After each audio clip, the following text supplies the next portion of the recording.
નમસ્કાર દર્શક મિત્રો, મિશન ગુજરાત 2022 માં આપ સૌનું સ્વાગત છે। દર્શક મિત્રો, જે પ્રકારે દર અઠવાડિયે આપણે ચર્ચા કરતા હોઈએ છીએ અને આપણે જોતા આવ્યા છે કે મોદી સરકાર ગુજરાતને લઈને ધીરે ધીરે આક્રમક થઈ રહી છે। બીજી બાજુ આપ અને કોંગ્રેસ જેવી તમામ પાર્ટી પણ મેદાને ઉતરી ગઈ છે અને આગામી 6 મહિનામાં ગુજરાતમાં કંઈ પણ શક્ય છે જ્યાં સુધી વાત રાજકારણની છે, કારણ કે ગુજરાતનું ઇલેક્શન 2022નું લગભગ 6 મહિનામાં આવશે। ત્યારે શું જે ઉથલપાથલ થઈ રહી છે, આ ઉથલપાથલની વચ્ચે મોદી સરકારની વારંવારની ગુજરાત મુલાકાત અને છેલ્લે આપણે જોયું છે કે ગ્લોબલ પાટીદાર સમિટ, બિઝનેસ સમિટમાં તેમને ઘણા ચાફખા પણ માર્યા હતા। ઘણી બધી વાતો તેમને એવી કરી હતી જે ઘણા બધા લોકોને આડકતરી રીતે ઘણું બધું કહી જતી હતી। ત્યારે આજે આપણે ચર્ચા કરીશું। આપણી સાથે જોડાઈ ગયા છે એડિટોરિयल डायरेक्टर आईटीवी नेटवर्कના आलोक मेहता जी। आलोक जी, बहुत बहुत स्वागत है गुजरात मिशन 2022 हमारे कार्यक्रम में। नमस्कार, बहुत बहुत धन्यवाद जी। आलोक जी, सबसे पहले मैं आपसे ये जानना चाहूंगा, हम जिस तरह से देख रहे हैं कि मोदी जी की गुजरात विजिट बढ़ रही है, दूसरी ओर हम ये भी देख रहे हैं कि कांग्रेस और आप भी अपने हिसाब से आक्रामकता से उनको एक पड़कार दे रहे हैं। अब कल की बात की जाए तो Gujarat global summit, Patidar summit में उन्होंने बहुत सारे मुद्दे रखे।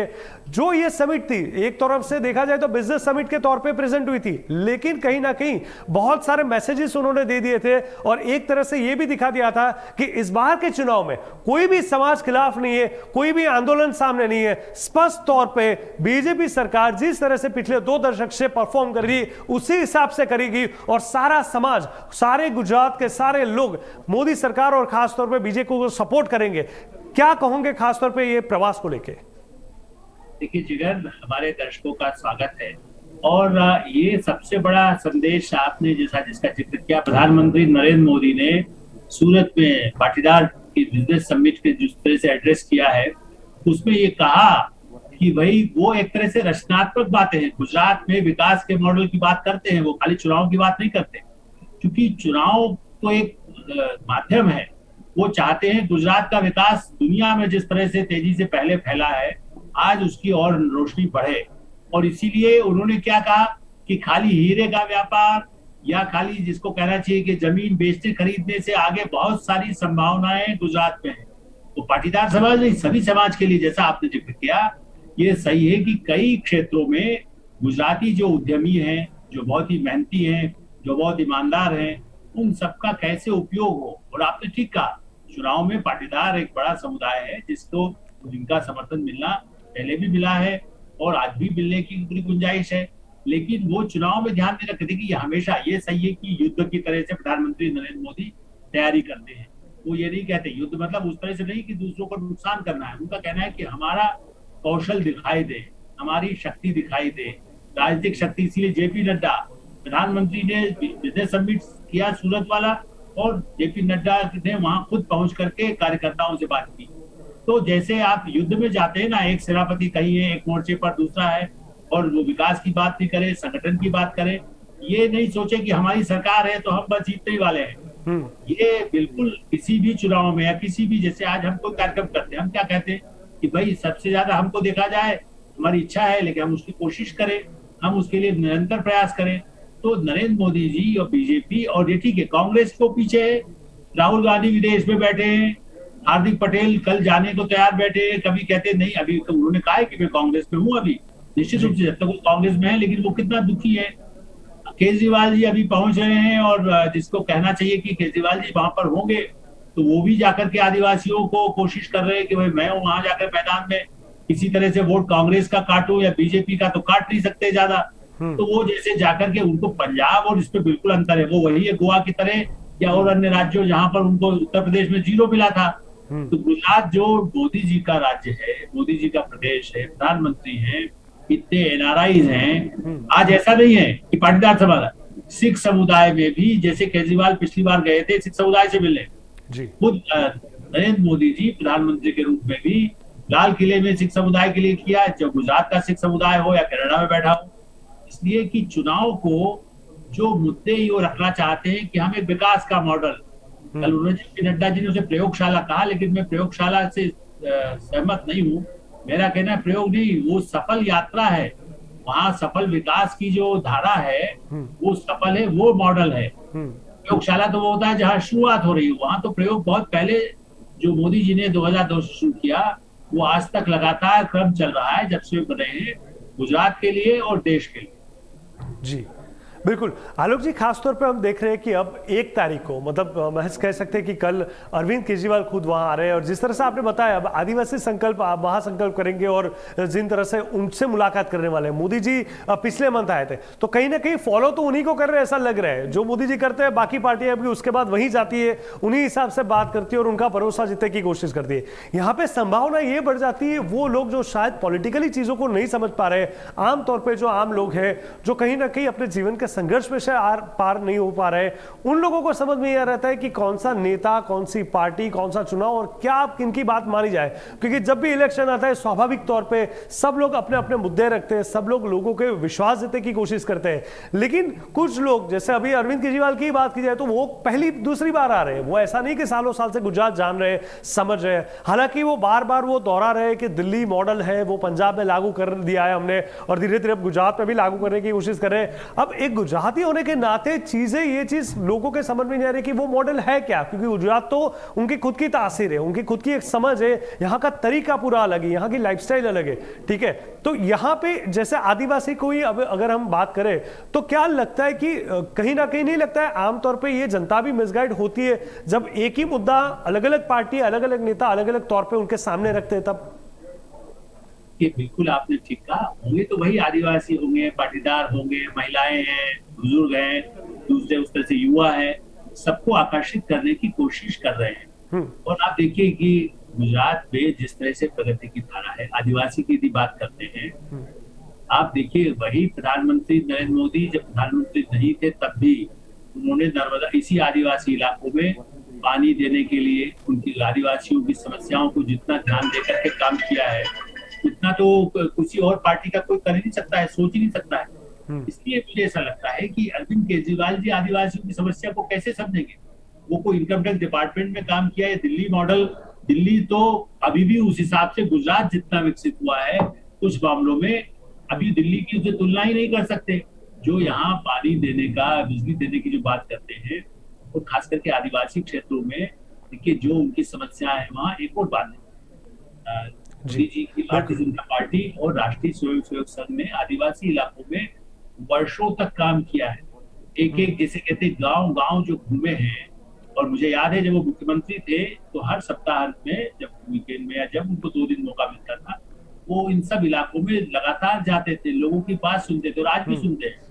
तो मुझे लगता है कि उस तरह के केजरीवाल जी के लिए शुभकामनाएं। हम ये नहीं कह रहे हैं कि कोई पार्टी, वो तो खुद भी कहते भाई आइए जिसको आना है। डेमोक्रेसी में कांग्रेस पार्टी, आम आदमी पार्टी, कल शिवसेना भी कहे मैं भी वहां जाना चाहती हूँ, कोई अगर दूसरी पार्टियां, वहां जनता दल यू, नीतीश कुमार जी की भी कोई कोशिश करे कि भाई हम किसानों के लिए कुछ करेंगे, तो मुझे इस पर आपत्ति उनको भी नहीं होगी। लेकिन क्या है कि जो अचानक जाता है तो जनता नहीं समझती है कि हमारे लिए आंदोलन किसने किया। जमीन पर बैठ करके नर्मदा के लिए नरेंद्र मोदी जी का फोटो कोई निकाल करके देखेगा, उस समय भी जमीन पर बैठ करके उन्होंने आंदोलन किया नर्मदा के लिए, और आज उसी का प्रतिफल है कि उन सब इलाकों में सिंचाई की सुविधा हो रही है, आदिवासी शिक्षित हो गए हैं, आदिवासियों को खेती बाड़ी के लिए आगे हुआ है। और जैसा भी हम चर्चा कर रहे थे कि जो पार्टी आए, कांग्रेस पार्टी का दुर्भाग्य, उन्होंने तो नर्मदा को आने में विवाद, जल विवाद, चाहे वो मध्य प्रदेश के नेता हो या लेकिन केंद्रीय नेता, उसको कर सकते थे, विवाद नहीं निपटाया गया, इतनी देरी हुई, बाद में भी हुआ, और उसके बाद जिस से काम होना था यदि किया होता तो कांग्रेस के प्रबल, देखिए वो भड़ोच जा रहे हैं, अहमद पटेल का भी भड़ोच जैसा इलाका है। अब ये बताइए कि कहाँ केजरीवाल और कहाँ अहमद पटेल? चलिए छोड़िए, मोदी जी से तुलना तो बात ही नहीं, कांग्रेस से भी जो टक्कर लेने गए हैं, जो उसे, ये ठीक है कि वो ज्यादा चुनाव नहीं लड़े, वो ज्यादा राज्यसभा में भी रहे पहले, लेकिन गुजरात में यदि कोई नेता थे जो कांग्रेस के पुराने नेता, तो माधव सिंह सोलंकी रहे, उनके बेटे हैं, तो जो कांग्रेस के भी पुराने नेता हैं, वो एक अपने आप में उनमें कुछ हो सकता है, ये शक्ति जी है। लेकिन कई लोग ऐसे हैं जिनको वहां पर गुंजाइश होती है, लेकिन कांग्रेस में सिर्फ फोटोवल फुर्सत है नहीं, कभी प्रशांत किशोर, अरविंद केजरीवाल भी, कभी ममता बनर्जी का हाथ जोड़ने, कल टीएमसी भी कहेगी मैं क्यों नहीं गुजरात जाऊं, यदि वो पॉपुलर है, गोवा में यही तो हुआ था। तो इसलिए ये जो पार्टियां हैं जो अचानक, जैसे कहते हैं कि जैसे जहां जंगल में ऐसे कई निकल करके आ जाते हैं पौधे जिनका कोई अस्तित्व नहीं होता, ये पार्टी वहां कोशिश कर रही है। और इसलिए मैंने कहा कि उत्तर प्रदेश में 0 क्यों हो गया, उत्तर प्रदेश यहाँ से लगा हुआ है, संजय सिंह उनके सबसे बड़े नेता है, बड़ा ही देश दुनिया में इनकी चर्चा करते हैं। दिल्ली से तो दूर नहीं है, गाजियाबाद उत्तर प्रदेश लगता है, नोएडा उत्तर प्रदेश लगता है। जब वहां नहीं जीत सकते तो ये सपना देखना तो ठीक है, और उसमें कहीं ऐसे कोई भ्रमित हो, लोग दुखी हो, स्थानीय विधायकों ने काम नहीं किया हो, उसके बारे में हम नहीं कह रहे। जब हम तुलना करते हैं पार्टी या प्रधानमंत्री का नाम लेकर के, उसकी टक्कर लेने के लिए उनको अरविंद केजरीवाल पंजाब में 10 साल रहे या 10 साल जाके गुजरात में रहे, तब हम मानेंगे कि वो वहां पर कर सकते हैं। वो कहते हैं वाराणसी में कैसे आ गए, पिछली बार उन्होंने किसी नेता ने कहा था कि भाई वो कैसे आ गए। वाराणसी में इसलिए आए कि वाराणसी में जब वो संघ में भी थे तब वर्षों महीनों तक वो रहे हैं और उसके बाद जाते रहे, इसलिए उत्तर प्रदेश उनके लिए नया नहीं था। जमीनी राजनीति के लिए उसी इलाके की समस्याओं को सुनना, वहां घूमते रहना, वहां के लोगों से संपर्क रखना, वो सफलता है। खाली उनको ये बाहरी है। शत्रुघ्न सिन्हा जी ने हमारे इंटरव्यू में इंडिया न्यूज के लिए कहा था कि भाई हमें बाहरी कहा जाता है, लेकिन वो भी गए। हाँ, ये शत्रुघ्न सिन्हा भी बाहरी इसलिए नहीं थे कि आसनसोल में आधे बिहार ही बैठे हैं। ऐसे ही यदि यहाँ पर है, क्या अरविंद केजरीवाल जी ने दिल्ली के गुजराती समाज, जो उनके दिल्ली के सेक्रेटरी जो पुराना रहा है, उसके सामने गुजराती समाज का पूरा बहुत बड़ा है कराची की बना हुआ भवन है, क्या वो वहां कभी गुजराती समाज में, मुझे आज तक याद नहीं है इतने साल से 7 साल से, कि कहीं गुजराती समाज में जाके देखा कि इनके लिए मैं क्या कर सकता हूँ, वहाँ क्या सुविधाएं और बढ़ा सकता हूँ। अब उसके बाद वो गुजरात में अचानक टपके ऊपर से, वो तो अधिकार है उनका डेमोक्रेसी में, लेकिन मुझे लगता है कि इस तरह की गलतफहमी नहीं पालना चाहिए कि मैं मोदी की टक्कर में ममता को टक्कर देने की बात भी, मेरा ख्याल है केजरीवाल जी को अभी गलतफहमी है। पंजाब में जीतना अन्य पार्टियों की विफलता और कांग्रेस का बिल्कुल बेड़ा गर्क होना झगड़ों से, वो वहां उनके जिसे कहते कोई विकल्प नहीं है। सामने जो दिखा उन्होंने कहा जी ट्रक में बैठ जाओ, ट्रैक्टर में बैठ जाओ, लोग बैठ करके केजरीवाल की गाड़ी में बैठ गए, वरना उनका कोई, पंजाब में भी खालिस्तानी वहां कल इतना बड़ा आंदोलन किया, उसको उसके लिए एक शब्द केजरीवाल जी का नहीं आया है। जहां वर्षों से कोई खालिस्तानी जुलूस सड़क पर नहीं था, वहां पर निकला, वहां पर इतना कर्फ्यू लगाना पड़ा, और शिवसेना को जिसने खालिस्तान का विरोध कर रहा था उनको उन्हें गिरफ्तार कर लिया गया, उनको उनकी पार्टी ने निकाल दिया। वो जो ड्रामेबाजी है, इसलिए देशभक्ति की बात गुजरात में किस मुंह से करेंगे, जहां खालिस्तानियों को वो कुचल नहीं सकते। वो तो कहते हैं पुलिस मुझे दे दीजिए, वहां तो महीने भर में वहां खालिस्तानी खड़े हो गए। तो देश के लिए जो सुनता है उसको सोचना चाहिए कि केजरीवाल को जहां जिम्मेदारी मिली है, पंजाब के अफसरों को बुलाकर मीटिंग करते हैं, क्या इसके लिए मीटिंग, कल उनको एक शब्द ट्विटर पर नहीं डालना चाहिए था, उनको कुछ नहीं बोलना चाहिए था कि मेरी पार्टी की सरकार है, लेकिन नहीं बोला। इससे साबित होता है कि वो केवल ये चाहते हैं कि सत्ता मुझे मिले, जो कभी और पार्टियां भी चाहती थी। सत्ता नहीं होती, सत्ता इसलिए होती कि जनता का भला कर सके। क्या केजरीवाल वहां भला कर सकेंगे?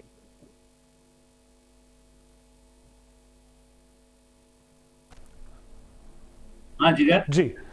आलोक जी, थोड़ा सा टेक्निकल इश्यू आ रहा है, आपकी स्क्रीन पे कुछ पैच आ रहा है, वो जरा सा ठीक कर दीजिएगा। आपने बिल्कुल सही बात बोली आलोक जी। मैं और एक चीज पूछना चाहूंगा, जैसे भाजपा के राष्ट्रीय अध्यक्ष जेपी नड्डा जी ने एक दिन की गुजरात मुलाकात की, और कल हमने देखा कि उनकी मुलाकात में सारे एमपीज थे, एमएलए थे, सारे नेता मंत्री सब लोग साथ में थे, और उन्होंने बताया कि क्या होता है पेज समिति, सीआर पाटिल भी थे, और हर लोग ने अपने अपने इंपॉर्टेंस पार्टी को लेकर दिखाए, और पार्टी ने शून्य से सर्जन किया, ये जेपी नड्डा ने बात की थी। अब मैं आपको उनकी बात करूं तो उन्होंने कटाक्ष में यह भी चीज बताई थी कि बीजेपी ज्वाइन करने के लिए, उनमें रहने के लिए 50-60 साल की तपस्या करनी पड़ती है, ऐसे ही नहीं बीजेपी पार्टी किसी को मिल जाती। उस प्रकार के काफी सारे निवेदन उनके सामने आए। क्या वो कहीं ना कहीं हार्दिक पटेल को ये कटाक्ष थी, या उन लोगों को थी जो कहीं ना कहीं बार बार बीजेपी के अगेंस्ट में जाने के बाद एंड टाइम पे बीजेपी को ज्वाइन करने की कोशिश कर रहे हैं? क्या ये समझ सकते हैं हम? देखिए, वैसे जो उन्होंने बातें कही कि ठीक है, कई पार्टियों में अभी वैसे तो उत्तर प्रदेश में या अन्य राज्यों में भी रातों रात कांग्रेस पार्टी से आए हैं, चूंकि वहां निराश थे। तो ये पार्टी नेतृत्व तो डिसाइड करेगा, ये केवल हार्दिक पटेल के लिए नहीं है। हाँ, ये ठीक है कि पार्टी में इस बात पर संतोष होता है, लेकिन मैं मानता हूँ अन्य राज्यों में भी हुआ है, उसका असर है। शायद नड्डा जी ने इसी बात को रेखांकित किया कि ऐसा नहीं है कि जो आएगा उसको हम रख लेंगे और यहाँ के लोगों को नजरअंदाज किया जाएगा। उनका ये कहना है कि आप कोई आएगा तो उसको फिर इंतजार करना होगा। और मुझे इसीलिए मैं जिक्र करूंगा, कई बार ऐसा हुआ है, चाहे कांग्रेस पार्टी हो या भारतीय जनता पार्टी, दूसरी पार्टी से आने वाले लोगों को ऐसा नहीं है कि तत्काल सत्ता मिल जाती। कुछ ऐसे सीनियर थे, अब सिंधिया आ गए, उनको मिल गया, उनको उस समय केंद्र में भी गुंजाइश थी, वो यहाँ पर बन गए। लेकिन वैसे देखा जाए तो आमतौर पर ऐसा नहीं होता कि आप बनेंगे तो तत्काल कोई मंत्री बना दिया जाएगा या बड़ा शपथ होगी या टिकट ही मिलेगा। उनके उनकी क्षमता का उपयोग होगा, पहले पार्टी की सदस्यता दी जाती है। और जेपी नड्डा जी ने वो वही मैसेज है जो प्रधानमंत्री नरेंद्र मोदी का है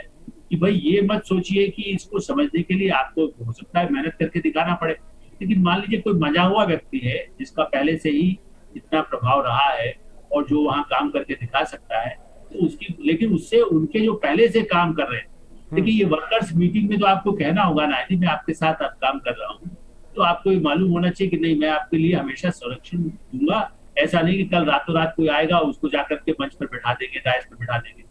ये एक मैसेज उन्होंने दिया है और ये मैसेज पार्टी वालों के लिए ज्यादा है, बाहर वालों से भी। बाहर वाले तो ठीक है, वो लाइन में उनके पास और लोग भी आना चाहेंगे, जो कांग्रेस का बेड़ा गर्क हो रहा है वो आम आदमी पार्टी में भी जाएंगे या किसी और पार्टी में जा सकते हैं। मुझे ऐसा लगता है कि जेपी नड्डा जी, ये मैं मानता हूँ, देखिए अभी भी ये स्थिति तो आएगी, सबको टिकट नहीं मिलेगा। जिन इलाकों में आज भी हम यही कह रहे हैं, हमारे इस पूरी चर्चा में जितनी बार हम लोग इस चर्चा को किया है कि भाई ये जो काम विधायक नहीं करेगा तो उसके लिए वहाँ के मुख्यमंत्री, सरकार और प्रधानमंत्री के और अमित शाह जी को वो माना जाएगा कि देखिए आपने, देखिए आपका उम्मीदवार तो काम नहीं किया। तो ऐसी स्थिति में कोशिश ऐसी होती है जहां आवश्यक होगा उनके टिकट कटेंगे, नए लोग चाहे पहले। ये भी जरूरी कि हार्दिक पटेल, आप ये क्यों सोचते, कई लोग आप देखेंगे उत्तर प्रदेश चुनाव में जो कई बड़े अफसर थे, बड़े महत्वपूर्ण पदों पर आईएएस हो, आईपीएस हो, वो ज्वाइन करके आ जाते हैं। याद है गुजरात में पहले भी हुआ है, ऐसे जो बड़े अधिकारी पद पर रहे वो किसी पार्टी में आए और उसके बाद उनको अच्छा जिम्मेदारी मिली, वो यदि मंत्रालय अच्छा जानते हो या किसी में सहयोग कर सकते हो।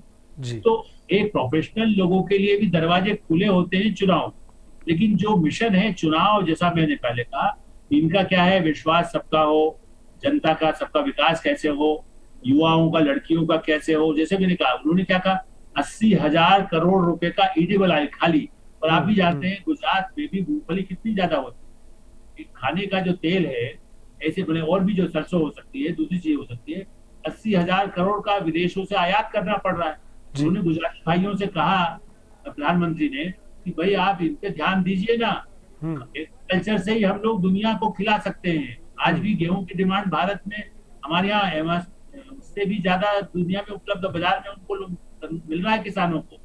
उनको सरकार को देने के बजाय वो बाजार में देने को तैयार है। जो किसान के लिए बिल आए थे उसी का बगैर बिल के भी लोग दे रहे हैं ना व्यापारियों को, जो ज्यादा पैसा उनको मिलता है तो क्यों सरकार में बेचते हैं। इसी तरह से तिलहन में जो स्कोप है, गुजरात में सबसे अधिक गुंजाइश है एग्रीकल्चर में भी, फूड प्रोसेसिंग में, वहाँ आम होता है। आप जानते हैं जामनगर कई इलाकों में, आदिवासी इलाकों में कई ऐसी चीजें होती हैं, यदि फूड प्रोसेसिंग के प्लांट वहाँ ज्यादा होंगे, उद्यमी वहाँ ज्यादा आएंगे, भारतीय या युवा उद्यमी या एंटरप्रेन्योर, नए स्मार्ट लोग विदेश से पैसा लगाएंगे, तो कितना विकास होगा। चुनाव तो आता है जाता रहेगा, लेकिन विकास की बात को ही ज्यादा मोदी जोर दे रहे हैं। बिल्कुल आलोक जी, खास तौर पे हमने देखा है कि मंत्रिमंडल पूरा अलग है और उनको महज कह सकते हैं कि जैसे भूपेंद्र भाई पटेल की बात करें हमारे सीएम की, तो एज ए सीएम उनका बड़ा पहला अनुभव रहेगा। हर लोगों की, हर संघवी की अगर आप बात कर लो, कोई भी बड़े जो पदाधिकारी है उन सब की बात कर दो, जिनको जो जो मंत्री बनाया गया है, उन सब के लिए बहुत बड़ा अनुभव रहेगा। लेकिन अचानक से जो 2 दशक से ज्यादा समय से बीजेपी ने अपना बलबूता मजबूत किया हुआ है, उनका गढ़ है गुजरात, और इतना बड़ा प्रेशर उन पे आया है, जिनका पहला अनुभव है बतौर सीएम या बड़े मंत्री के तौर पे, उनके लिए कितनी बड़ी परीक्षा रहेगी। क्योंकि इस बार उनके लिए न सिर्फ कांग्रेस है, हालांकि कांग्रेस अपने आप में खड़े होने में काफी टाइम लगा रही, वो अलग चीज है, लेकिन उनके साथ साथ आम आदमी पार्टी भी मैदान पे आ चुकी है। कोविड टाइम पे सरकार ने बहुत कुछ फेस किया था, वो सारी भी चीजें हैं। तो कहीं ना कहीं उनको एक जो बड़ा फैक्टर मिल रहा है वो मोदी सरकार का खुद का है। केंद्रीय नेता जो सारे वो खुद आ रहे हैं, वो खुद प्रचार प्रसार कर रहे हैं, वो खुद अपनी टीम को मजबूत करने की कोशिश कर रहे हैं। लेकिन यहां गुजरात की लोकल लीडरशिप की अगर बात की जाए तो उनके लिए कितना बड़ा पड़कार देखते हो, जिस तरह से उनका अनुभव है उस हिसाब से। ये बात आपने ठीक है, चुनौती तो बड़ी है, क्योंकि लोग क्या तुलना करते हैं, जैसे अमिताभ बच्चन के सामने जब अभिषेक बच्चन होगा तो कहेंगे अरे भाई अभिषेक बच्चन वैसा दिखाई नहीं दे रहा है। अब लोग ये तो ठीक है, जब लेकिन ये कि प्रधानमंत्री नरेंद्र मोदी का अभी भी वहां जैसे कहते हैं सिर पर हाथ है या बराबर ध्यान है, जी। वो पूरा ऐसा होता कि यदि वो बिल्कुल उसकी तरफ ध्यान नहीं देते, यूनाइटेड नेशंस में चले गए होते, तब तो दिक्कत थी। लेकिन जो नए मुख्यमंत्री बने हैं, भूपेंद्र पटेल जी, देखिए उनको भी ऐसा नहीं है कि वो पहले अनुभवी नहीं थे, पार्टी में बहुत समय से जुड़े हैं, तो उनको सामने यही एक चुनौती है कि हाँ, पिछली बार जो सीटें मिली उससे ज्यादा अधिक लेकर आना है, और विकास कार्य, अभी तो चुनाव में अभी 6 महीने बाकी है, तो चुनाव तो वैसे उसमें, बल्कि कल एक खबर आई थी, मुझे नहीं लगता कि ऐसा सही होगा कि नहीं चुनाव तो जल्दी करा लिए जाएंगे, ये भी एक, लेकिन वो एक तरह से सामने चुनाव तो कभी भी आ जाए इसके लिए तैयार रहना चाहिए पार्टी, चूंकि वो 4.5 साल होने के बाद यदि सरकार चाहे, पार्टी चाहे, तो कह सकती है कि ठीक है विधानसभा भंग करिए, हम चुनाव में मैदान में आते हैं, अक्टूबर नवंबर में चुनाव लड़ने, तो तैयारी रखती है। इसलिए बातें कही जाती है कि 4.5 साल के बाद आपको चुनाव की तैयारी रखनी, तो उसके बाद तो उनको मान के चलना है कि जून के बाद हमें, लेकिन उससे पहले उन्हें जब से काम मिला है कुछ महीनों पहले, अभी भी जो करके जो काम अधूरे पड़े हैं,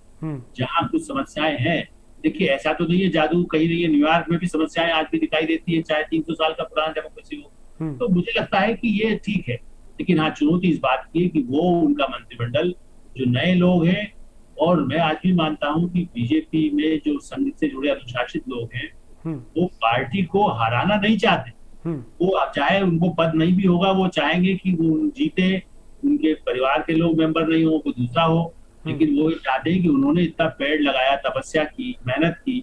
उसके बाद सत्ता मिली है बीजेपी को, तो ये तो नहीं चाहेंगे कि हम निगलेक्ट हो जाए, उनको ध्यान नहीं दिया जाए, हार जाए पार्टी। तो ये है कि चुनौती में दोनों जो सत्ता में है, वो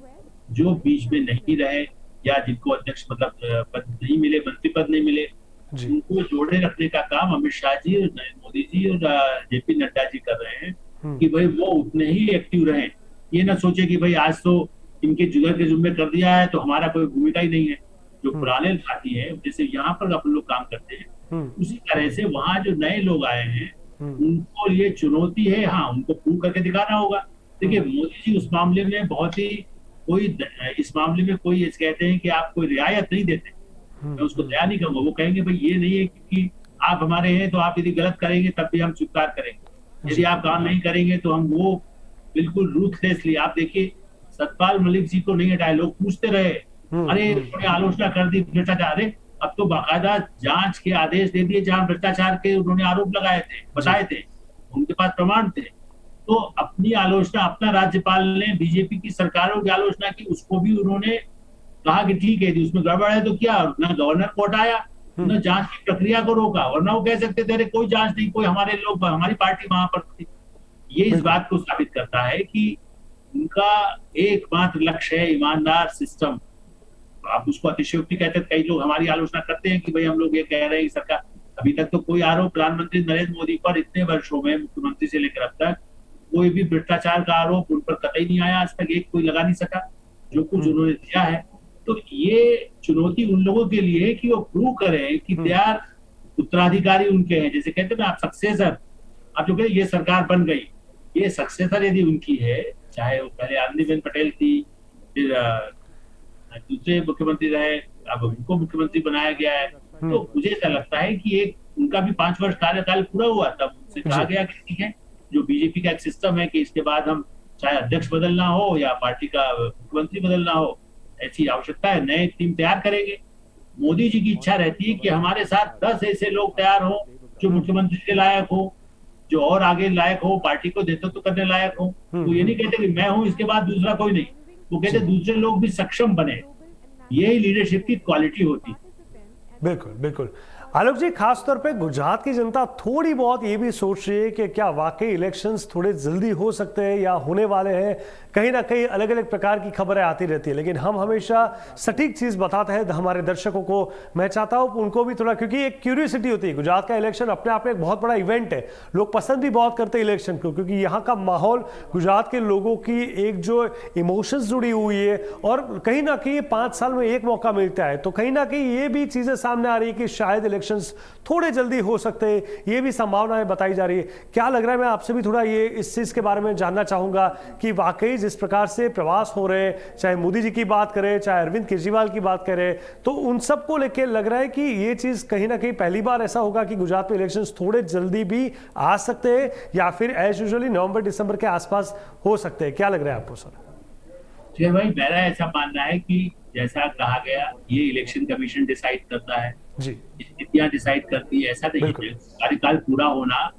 मुझे याद है अटल बिहारी वाजपेयी जी ने थोड़ा समय से पहले किया था, तो लोग यही कहते हैं कि समय से पहले कराने का नुकसान हो गया, और वो सत्ता में नहीं आए। मनमोहन सिंह की कांग्रेस सरकार 10 साल बन गई, तो इसलिए जल्दबाजी की बात नहीं है। लेकिन हाँ, ये सही है कि मान लीजिए ऐसा लगता है कि इस समय सब जी। कुछ अनुकूल है,